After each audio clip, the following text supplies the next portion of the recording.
Good morning, students.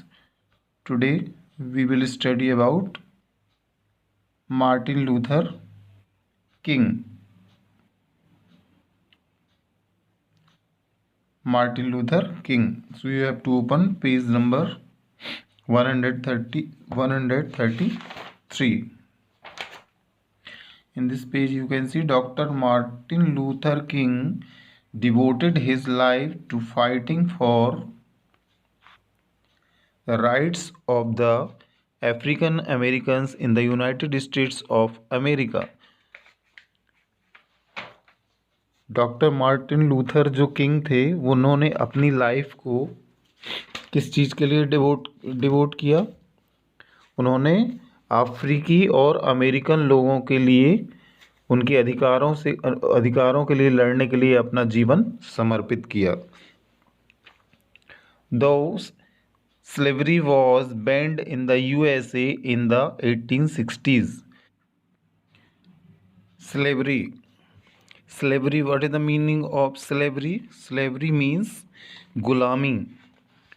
क्या होता था, कुछ लोगों को गुलाम बना लिया जाता था और उनसे मनमाना काम करवाया जाता था, जिसके कारण क्या होता था कि कुछ जो गरीब लोग रहते थे, जो लोग काले रहते थे, उनके साथ में दुर्व्यवहार होता था और उनसे जानवरों की तरह बर्ताव किया जाता था। उसको स्लेवरी बोला जाता है। Slavery was banned in the USA in the 1860s. Though slavery was banned in the USA in the 1860s. हालांकि स्लेवरी जो है वो बैन हो गई थी 1860 में USA में। उसके बावजूद even 100 years later African Americans continue to lead miserable lives. हालांकि वो तो 1860 को ही बैन कर दी गई थी, लेकिन 100 साल बाद भी ये अफ्रीकी और अमेरिकी लोग इस दुखदाई प्रथा को झेल रहे थे। उन लोगों के बीच में क्या था, they were discriminated against on the basis of the colour of their skin. उन लोगों के बीच में क्या, रंग भेदी नीति चलती थी कि तुम गोरे हो तो तुम अच्छे कहलाओगे, तुम काले हो तो तुम लो कैटेगरी को। इस तरह से उनके बीच में ये अलगाव पैदा हो रहा था। ये discriminated against on the basis of the colour of their skin. रंग को लेकर, उनके चमड़ी को लेकर के ये भेदभाव चल रहा था। दे faced segregation everywhere in schools, in jobs and in public transport. हर जगह उनके साथ भेदभाव होता था। स्कूल में भी होता था, जॉब जहाँ करते थे वहाँ पर पब्लिक ट्रांसपोर्ट या बसों में, ट्रेन में चल रहे हैं तो उनको बेइज्जत किया जाता था, जिनका रंग डार्क रहता था, काला रहता था। Segregation meant that African Americans could not sit on seats reserved for white people in buses, nor could they study in schools, enter restaurants or use public restrooms reserved for whites only. क्या होता था उनके बीच में, जब वो train में जाते थे, बस में जाते थे, उनके साथ भेदभाव होता था, उनको बेइज्जत किया जाता था और वो एक साथ बस में भी नहीं बैठ सकते थे। जो जिसमें गोरे लोग बैठे रहते थे, जिनका कलर वाइट रहता था, उनके साथ ये काले लोग नहीं बैठ सकते थे, अलाउ नहीं था।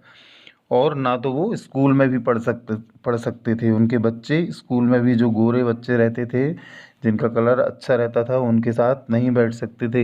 रेस्टोरेंट में भी उनके साथ भेदभाव होता था और पब्लिक रेस्ट रूम में पहले से लिखा रहता था ये whites only, reserve for whites only. Martin Luther King fought against these unjust practices and inspired millions with his speeches and his writings. He was himself inspired by Mahatma Gandhi and his non-violent struggle against the British. Martin Luther जो थे वो किस चीज़ के विरोध में लड़ाई लड़ रहे थे। जो मार्टिन लूथर जो थे वो सबको एक रूप में देखना चाहते थे कि किसी भी तरह से भेदभाव ना हो। इसके लिए उन्होंने ये इतना प्रयास किया और उन्होंने अनजस्टिस प्रैक्टिस, जो मतलब अन्यायपूर्ण ये कार्रवाई हो रही थी, inspired millions with the speeches and his writing, उनकी इस से संबंधित जो लेख रहते थे उनसे लोग बहुत इंस्पायर होते थे और उनकी स्पीचेस से लोग बहुत प्रभावित होने लगे थे। किनकी? मार्टिन लूथर किंग की। He was himself inspired by Mahatma Gandhi. वो किससे इंस्पायर्ड थे? लेकिन मार्टिन लूथर महात्मा गांधी से इंस्पायर्ड थे। उनकी non violent struggle against the British, British के अगेंस्ट में जो महात्मा गांधी ने नॉन वायलेंट स्ट्रगल चलाया था, इससे वो बहुत ज़्यादा इम्प्रेस्ड थे, बहुत ज़्यादा इंस्पायर्ड थे। दो Martin Luther was attacked, arrested and sent to jail several times, he did not give up the path of passive resistance and non-violence. Martin Luther को कई बार गिरफ्तार किया गया और कई बार उनको जेल में भेजा गया, लेकिन उन्होंने अपने विरोध को बंद नहीं किया और अपनी अहिंसा के मार्ग को उन्होंने नहीं छोड़ा। He believed that the best way to bring about social change was a peacefully refuse to obey an unjust law. उनका क्या मानना था कि सामाजिक परिवर्तन लाने के लिए, सोशल चेंज लाने के लिए सबसे अच्छा तरीका क्या है? शांतिपूर्ण तरीका। शांति से ही कोई काम किया जा सकता है। और अन्यायपूर्ण मीन्स अनजस्ट, जो नियम है, अन्यायपूर्ण कानून का पालन करने से वो मना करते थे, उसका विरोध करते थे। Segregation finally ended in the USA with the passing of the Civil Rights Act of 1964. Segregation जो था वो यूएसए में कब फाइनली एंडेड हो गया? 1964 को। उसमें एक एक्ट के through, passing of the civil rights act बनाया गया 1964 में, उसमें इसको समाप्त कर दिया गया। And the voting rights act of 1965 को वोटिंग राइट्स एक्ट भी बनाया गया 1965 को।